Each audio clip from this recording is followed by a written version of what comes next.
এই ভিডিওটি মূলত একটি সতর্কতামূলক ভিডিও, কারণ এইখানে কিছুদিন আগে ইশতিয়াক আহমেদ রাফিদ ভাই তিনি ট্রেনের বা কৃষ্ণচূড়া ফুলের যে কোনো একটির ভিডিও কিংবা ছবি নিতে গিয়ে তিনি সিরাজগঞ্জ অভিমুখী সিরাজগঞ্জ এক্সপ্রেস ট্রেনের নিচে পড়ে কাটা পড়ে।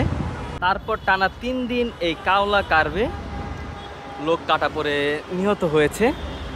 তো সকলের প্রতি অনুরোধ থাকবে, আপনারা যারা এইখানকার যে কৃষ্ণচূড়া ফুলের ছবি বা ভিডিও নিতে আসবেন তারা অবশ্যই চেষ্টা করবেন যে পাশে যে নতুন 2টি ডুয়েল গেজ লাইন রয়েছে এই লাইনে এসে ভিডিও করা, কারণ এই লাইন দিয়ে কোনো ট্রেন চলাচল করে না, শুধু পাশের যে 2টি লাইন রয়েছে এই 2টি লাইন দিয়ে ট্রেন চলাচল করে থাকে।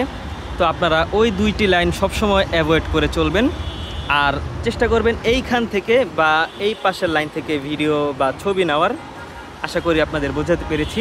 শীঘ্রই ঢাকা টঙ্গী 3য় এবং 4র্থ ডুয়েল গেজ রেলপথের কাজের অগ্রগতি নিয়ে কিছু আপডেট আসবে।